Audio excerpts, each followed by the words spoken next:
10 अप्रैल 1912 को RMS Titanic निकलता है एक ऐसे सफ़र पर जो उसका अंतिम सफ़र बन जाता है। टाइटैनिक का पहला सफ़र शुरू होता है साउथम्पटन से न्यूयॉर्क के लिए। इस जहाज़ की लंबाई 269 मीटर थी।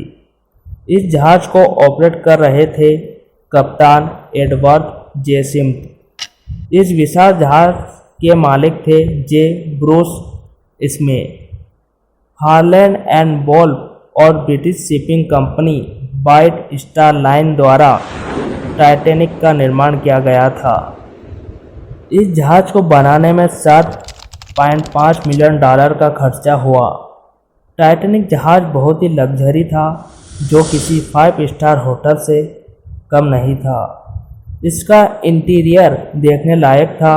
शायद आपको पता होगा कि इस जहाज़ का अंदर का इंटीरियर लंदन के एक होटल द रिट्ज से इंस्पायर्ड था।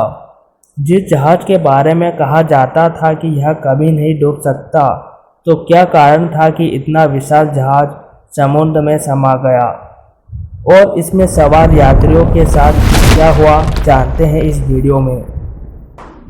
12 अप्रैल 1912 को ही टाइटैनिक को 6 बर्फ की चट्टानों की चेतावनियां मिली थी। कप्तान को लगा कि बर्फ की चट्टान आइसबर्ग आने पर जहाज़ मुड़ जाएगा, लेकिन ऐसा होता नहीं है। जहाज़ बहुत बड़ा था। बर्फ की चट्टान आने पर वह अधिक गति के कारण समय पर नहीं मुड़ पाया और चट्टान से टकरा गया। उस चट्टान के बारे में कहा जाता है कि वह करीब 10,000 साल पहले ग्रीनलैंड से अलग हुई थी। चट्टान से टकराने के बाद जहाज़ के आगे के हिस्से में छेद हो गया। जिस सागर में टाइटैनिक डूबा था, उसके पानी का तापमान -2 डिग्री था, जिसमें किसी भी व्यक्ति के लिए जीवित रहना संभव नहीं था। टाइटैनिक के डूबने का एक मुख्य कारण अत्यधिक गति से चलना था। ऐसा कहा जाता है कि टाइटैनिक जहाज़ को समुद्र में समाने में करीब 2 घंटे से अधिक का समय लगा था। टाइटैनिक उस समय के सबसे अनुभवी इंजीनियरों के द्वारा डिजाइन किया गया था और इसके निर्माण में उस समय में उपलब्ध सबसे उन्नत तकनीक का इस्तेमाल किया गया था। टाइटैनिक 14 अप्रैल 1912 को आइसबर्ग से टकरा गया और समुद्र में समा गया। टकराने के 2 हफ्ते बाद वह आइसबर्ग नष्ट हो गई। यह सब घटना उत्तर अटलांटिक सागर में हुई। जहां जहाज़ डूबा, वहां का पानी का तापमान -2 डिग्री था। इतने ठंडे पानी में जीवित रहना संभव नहीं था।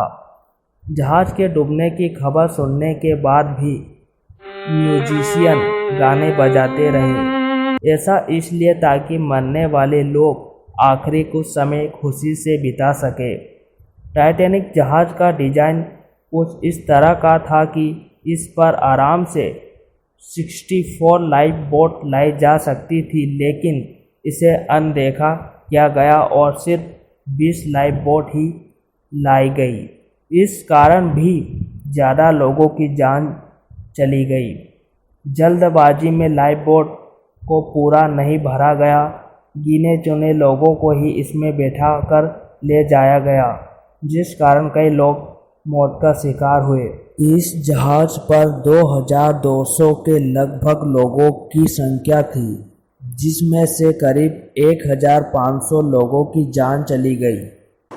उन लोगों की ही जान बच पाई जो लाइफ बोट पर थे। उन्हें रेस्क्यू कर लिया गया और बाकी के लोग मारे गए, जिसके पीछे कई कारण थे। एक बड़ा कारण यह भी था कि इस जहाज़ के मालिक ने कैप्टन पर जहाज़ की गति बढ़ाए रखने के लिए प्रेशर बना रखा था। तो आज की वीडियो में इतना ही। मिलते हैं अगले वीडियो में। धन्यवाद।